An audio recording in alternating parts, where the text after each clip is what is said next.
உங்கள் எல்லாருக்கும் ஒரு தாழ்மையான வேண்டுகோள். அதாவது நான் கேப்டனோட ஒர்க் பண்ணியிருக்கேன் அவரோட தங்கையா. அதனால் அவரை பற்றி தெரியும். என்னென்னா ஒருத்தர் பேசிகிட்டு இருக்கும்போது சவுண்டு வந்தால் கேப்டனுக்கு கோவம் வந்துடும். உங்கள் கேப்டனுக்கு கோவம் வரக்கூடாது இல்லையா? அதனால் எல்லோரும் கொஞ்சம் அமைதியாக இருந்தீங்கன்னா ரொம்ப நன்றிகள். சொன்ன உடனே அமைதியாயிட்டீங்க, நன்றி. எளிமையானவர், வலிமையானவர், வாரி வழங்குவதில் வானத்தைப் போல மனம் படைத்தவர் நம்முடைய கேப்டனுக்கு புகழஞ்சலி வழங்க திரு சரத்குமார் அவர்களை மேடைக்கு அழைக்கிறேன்.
அனைவருக்கும் வணக்கம்.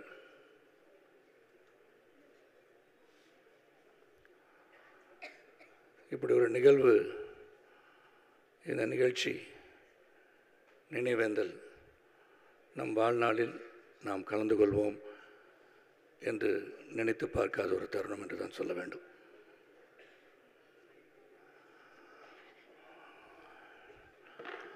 அனைவருக்கும் இது ஒரு மாபெரும் இழப்பு. தமிழ் திரையுலகம் மட்டுமல்ல, தமிழ் சமுதாயத்தின் இழப்பு என்று தான் நான் சொல்வேன். 1990 புரட்சி கலைஞர் கேப்டன் விஜயகாந்தை நான் சந்தித்தேன். அது ஏற்கனவே சொல்லிட்டேன். இருந்தாலும் அவரை பற்றி இங்கே என்னுடைய முன்னோடிகள், அவருடன் பழகியவர்கள் இங்கே இருக்கிறார்கள். ராதா ரவி, சந்திரசேகர், தியாகு, பலர் இருக்காங்க. அவரை பற்றி நிறையா தெரியும். 1990 ஒரு மிகப்பெரிய ஒரு சரிவை நான் சந்தித்திருந்த போது எங்கள் அன்பானன் சோத்ராஜ் உட்கார்ந்துருக்காங்க. என்னை விஜயகாந்த் அவர்களிடம் அழைத்து சென்றார்கள். அவர் புலனவிசாரணை படம் எடுத்துகிட்டு இருந்தாங்க. போனோன்னே செல்வமணி தான் அந்த படம் இயக்குனர். ராவுத்தர் இருந்தாங்க. கதை பேசிகிட்டு இருந்தாங்க. ஒரு வில்லனை தேடிட்டு இருந்தாங்க. வாழ்க்கையில் அனைவரும் கதாநாயகனாக இருக்க வேண்டும் என்றிருந்தாலும் வில்லனாக வந்து பிறகு கதாநாயக ஆகின்ற பல வாய்ப்புகள் இங்கே பலருக்கும் உண்டு. அந்த விதத்தில் அங்கே போனேன். செல்வமணி, ராவுத்தர் இவங்கெல்லாம் ஏதோ பேசிகிட்டு இருந்தாங்க. விஜயகாந்த் சாரை பார்த்தேன். டைரக்டர் பார்த்துருங்கன்னு சொன்னார். பேசிகிட்டு இருக்கும்போது அவங்களாம் பேசிகிட்டு இருக்கிறது காதுபடன்னு கேட்கும்போது, இவர் மீசை எடுத்தால் எப்படி இருப்பார் அப்படின்னு கேட்டாங்க. அவர் 2 நிமிஷம் வெளியே போய் ரோஹிணி லாட்ஜுக்கு போனேன். மீசை எடுத்துட்டு இப்படி தான் இருப்பேன்னு சொன்னேன். அந்த மீசை எடுத்த நாளில் சந்தித்தேன். மீசை எடுத்த பிறகு அவரை சந்திக்க வேண்டிய சூழல் எனக்கு வந்துடுச்சு. அது நினச்சி தான் சைக்கிள் ஆஃப் லைஃப். அங்கே ஒரு அறிமுகம், அவரை சந்திக்கின்ற வாய்ப்பு. இன்று அதே முகத்தோடு நான் வந்து பார்க்கும்போது இந்த முகத்தை என்னால் பார்க்க முடியவில்லை. நான் வெளிநாட்டில் இருந்தேன். வர இயலாத ஒரு தூரம். வந்த பிறகு அவருக்கு மரியாதை தான் செலுத்த முடிந்தது.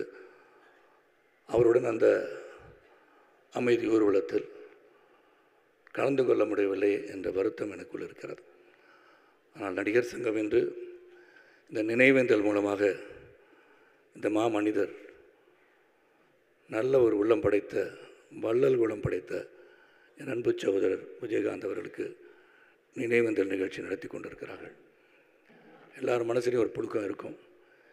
என்றால் என்னை பொறுத்த வரைக்கும் அவரை இழந்துவிட்ட சூழ்நிலையிலும் நாம் இன்று சில விஷயத்தை நம்ம கொண்டாடணும். எதை கொண்டாடணும்னா அவருடைய குணம், பழகுகின்ற விதம், வள்ளல் குணம், அவரிடம் கற்றுக்கொள்ள வேண்டிய பாடங்கள் ஏராளம் ஏராளம் என்று தான் சொல்ல வேண்டும். எனக்கு ஒரு இதை நாசர் அவர்கள் சொல்லும்போது 3 நிமிஷத்தில் பேசியிருக்கேன்னு சொன்னார். 3 நிமிஷத்தில் பேசுகிறது கிடையாது. 3 ஜென்ரேஷன் பேசலாம் அவரை பற்றி. ஏன்னா உள்ளத்தின் அடித்தளத்திலிருந்து ஒரு சில அவருடைய பழகிய நாட்களை நினைவு கூறுகின்றது தான் இந்த நினைவேந்தல். நான் புலனசானை படத்தில் நடிச்சிட்டு இருக்கும்போது செல்வன் இங்கே இருக்காங்க. இறுதி காட்சி கிளைமேக்ஸ் காட்சி எடுத்துகிட்டு இருந்தாங்க. அந்த காட்சியில் எனக்கு அடிபட்டுச்சு. அதுக்கு முன்னாடி நான் ஏற்கனவே சொன்னது பத்திரிகை உலகத்தில் சொன்னது போல தான். என்ன சார் போட்டு நான் கேப்டன் போட்டு அடி நடிச்சிட்ருக்கேன், ஒரு வில்லன் ஒரு கதாநாயகனை இவ்வளோ தூரம் அடிக்கணுமா அப்படின்னு நான் கேட்கும்போது விஜயகாந்த் சார் என்னை கூப்பிட்டாங்க. சார் சொல்கிறத செய்யுங்க, கரெக்டாக இருக்கும்னாரு. நினச்சி பார்க்கும்போது நார்மலாக என்ன நடக்கும்னா, என்னங்க இவர் நம்மளை போட்டு அடி அடிக்கிறாரு அப்படின்னு கேட்பாங்க நார்மலாகவே. ஆனால் இவர் என்னென்னா, அவர் என்னை போட்டு அடிக்கும்போது தான் நான் அவரை திரும்பி அடிக்கும்போது சிறப்பாக அந்த காட்சி அமையும் என்று சொன்னவர் புரட்சி கலைஞர் விஜயகாந்த் அவர்கள். அந்த சீன் எடுக்கும்போது அடிபட்டுருச்சு. 3 நாள் ஓய்வு எடுக்க சொன்னாங்க. செல்லுமணி இங்கே இருக்கார். ஆனால் அவர் பரவாயில்ல 3 நாள் ஆகட்டும் 4 நாள் ஆகலாம், ஒரு சரத் நடித்து கொடுக்கட்டும்னு சொன்னார். ஆனால் நான் உடனே போயிட்டு ஒரு கார்டிசான் இன்ஜெக்ஷன் போட்டு படப்பிடிப்பு வந்தது அவருக்கு அதிர்ச்சி. ஏன் இந்த மாதிரிலாம் பண்ணுறீங்க, ஆனால் 3 நாள் வர வேண்டாம்னு சொன்னார். கடிந்து கொண்டார். அந்த படம் முடிஞ்சுது. அந்த படம் ஃபர்ஸ்ட் காப்பி பார்த்துட்டு என்னை கூப்பிட்டு சொன்னார், சரத் இந்த படத்தில் உங்களுக்கு தான் பெரிய பேர், அதுக்கப்புறம் தான் மற்றவங்க எல்லாரும் சொன்ன பெருந்தன்மை வேறு எந்த ஒரு கதாநாயகனுக்கும் இருக்க முடியாது. ஓப்பனாக சொல்லணும்னு அவசியம் கிடையாது, சொல்கிறார். அதே போல் இங்கே மன்சூர் அலிகான் இருக்காங்க. கேப்டன் பிரபாகர் முடிஞ்சோன்னு என்கிட்ட சொல்கிறாரு, இல்லை மன்சூர் அலிகான் தான் முதல் பேர் அப்படின்னு சொன்னார். ஸோ அந்த மாதிரி ஒரு குணம் படைத்த ஒரு மனிதன் தான் புரட்சி கலைஞர் அவர்கள். இந்த கேப்டன் பிரபாகர் நடிக்கும்போது, அதுக்கு முன்னாடி எனக்கு பாலச்சந்திரோட படத்தில் நடிக்கும்போது கழுத்து அடிபட்டு 6 மாதம் பெட்டில் இருந்தேன். கேப்டன் பிரபாகர் நடித்து முடிச்சுட்டு போனேன். ஆனால் இன்னும் படப்பிடிப்பு பேலன்ஸ் இருந்துச்சு, நடிக்க முடியாத ஒரு சூழல். அப்போ செல்வமணிலாம் கூட என்ன பண்ணுறதுன்னு திகைத்து கொண்டிருந்த காலகட்டம். ஏன்னா கேப்டன் பிரபாகர் மிக பிரம்மாண்டமான ஒரு படம். எனக்காக காத்துட்ருக்க வேண்டிய அவசியம் இல்லாத போதும் சரத் குணமாகி திரும்பிய பிறகு காட்சி எடுக்கப்படும், அதன் பிறகு தான் படம் வெளியே வரும்னு சொன்னது இந்த மாமனிதர் தான். அந்த படத்துலலாம் கழுத்தடிப்பட்டு என்னால் நடக்கக்கூட முடியாது. செட்டில் இருந்து பார்த்து நடிக்கணும், சார் திருப்பி விழுந்தா திருப்பி அடிபட்டுரும் அப்படின்னு சொல்லி என் கூட இருந்து கேர் எடுத்தவர் விஜயகாந்த் அவர்கள். பல காலகட்டம் 2000லேருந்து அவர் கூட பயணிச்சிருக்கேன். அவர் தலைவராக, நான் பொதுச் செயலாளராக 2006 வரைக்கும் போனோம். அதுக்கப்புறம் நான் தலைவராக, அது வேறு விஷயங்கள். ஆனால் அவருடைய அட்மினிஸ்ட்ரேஷன் குவாலிட்டிஸ், அவர் ஒரு கோபம் உள்ளவர் என்பது எல்லாருக்கும் தெரியும். எல்லோரும் சொல்கிறது தான், கோபம் உள்ள இடத்துல தான் குணமும் இருக்கும். அப்படி குணம் படைத்தவர் தான் அவர். எதையுமே மறந்துடுவார், கோவப்படுவார். அதுக்கப்புறம் நெக்ஸ்ட்டு அடுத்த கேட்டம் என்ன, அடுத்த வேலை என்ன, இதை தான் பார்ப்பார் ஒழிய இவனை ஏதாச்சும் பண்ணணும், இந்த மாதிரி பேசிட்டான்னு நினச்சதும் கிடையாது. எனக்கு தெரிஞ்சு நினச்சிருக்க மாட்டார். நினைக்கின்ற குணம் அவரிடம் கிடையாது. அதனால தான் நான் சொன்னேன், வடிவேல் அவர்கள் வரவில்லையே, இதை பற்றி நீங்கள் என்ன நினைக்கிறீங்க கேட்கணும். நான் சொன்னேன், வடிவேல் வீட்டில் உட்கார்ந்து இவரை நினைத்து அழுதிருக்கலாம். ஹியூமன் பீயிங் தானே, வர முடியலேன்னு நினச்சிருப்பார். வந்தால் வேறு எதுவும் சொல்லுவாங்களா, திட்டுவாங்களா நினச்சிருக்கலாம். அதனால் மறப்போம் மன்னிப்போம் என்ற குணம் படைத்த விஜயகாந்த் அவர்கள் இதெல்லாம் பெருசாக எடுத்திருக்க மாட்டார். ஆனால் வடிவேல் அவர்கள் நிச்சயமாக அழுதிருப்பார்னு தான் நான் சொன்னேன். ஏன்னா நம்மளை பொறுத்த வரைக்கும் ஒரு பெரிய குடும்பம். நாசர் சொன்னது மாதிரி கோழி குச்சுங்களாம் ஒன்று சேர்த்து அரவணைத்து கொண்டு சென்றது போல் இந்த நடிகர் சங்கம் விழாலாம் இமேஜின் பண்ண முடியாது. இன்றைக்கும் நடத்துகிறாங்க. இங்கே நடிகர் சங்கம் சிறப்பாக செயல்படுகிறார்கள். அவ்வளோ அரவணைத்து கொண்டு போக முடிந்தாலும் அந்த காலகட்டத்தில் எல்லாரையும் ஒருங்கிணைப்பது என்பதே மிகப்பெரிய கடினமான ஒரு சூழல். ஃபோன் போடணும், நேராக போய் பார்க்கணும், வர சொல்லணும், அவங்கவுங்க வேறு இடத்துல படப்பிடியில் இருப்பாங்க. ஆனால் ஒருங்கிணைத்த சக்தி என்று சொன்னால் அது புரட்சி கலைஞர் கேப்டன் விஜயகாந்த் அவர்கள் தான். அவர் ஆணையிட்டார், நாங்கள் செயல்பட்டோம். அந்த நாட்கள், அந்த 6 ஆண்டுகள் அவருடைய நிர்வாகத்திறனை நான் பணியார்ந்து பார்த்துருக்கேன். அவருடைய அன்பு, பாசம், பரிவு, என்றைக்குமே ஒரு மரியாதை. இந்த மரியாதை உள்ள குணம், கோபப்படுவார், அதே சமயத்தில் அரவணைச்சிக்குவார். அந்த விஜயகாந்த் அவர்கள் இன்று இல்லை, கேப்டன் அவர்கள் இல்லை, புரட்சி கலைஞர்கள் இல்லை. அவரை வாடி தவிக்கின்ற அனைவரும் நிச்சயமாக அவர் இந்த தமிழ் சமுதாயத்திலே காலமுள்ளவரை வாழ்ந்து கொண்டிருப்பார் என்பது உறுதி. ஏன்னா வள்ளல்களை நாடு மறப்பதில்லை, வள்ளல்களை தமிழ் சமுதாயம் மறப்பதில்லை, வள்ளல்களை நாமும் மறக்க மாட்டோம். ஆகவே புரட்சி கலைஞர் கேப்டன் விஜயகாந்தை மறக்காமல் அவர் விட்டு சென்ற பணிகளை, சமுதாய பணிகளை, சமூக பணிகளை, அவர் நினைத்த செயல்களை, அவருடைய குணம்படைத்து அவரை போல் நாமும் வாழ வேண்டும் என்று எண்ணுகின்ற ஒரு இடத்தில் அவர் இருக்கிறார். நம்ம எல்லாம் அவர் பார்த்து கொண்டிருப்பான்னு சொல்லி அனைவரும் அவரின் புகழ் பாடுவோம். என்றும் அவர் மனதிலே தாங்கியிருந்தால் நிச்சயமாக நாம், நம் குடும்பம், நம் சமுதாயம், நம் சமூகம் சிறப்பாக இருக்கும்னு சொல்லி இந்த நினைவேந்தல் இதுக்கு மேலே என்ன பேசுறது தெரியல. ஏன்னா பேசுறதுனால முடியாது.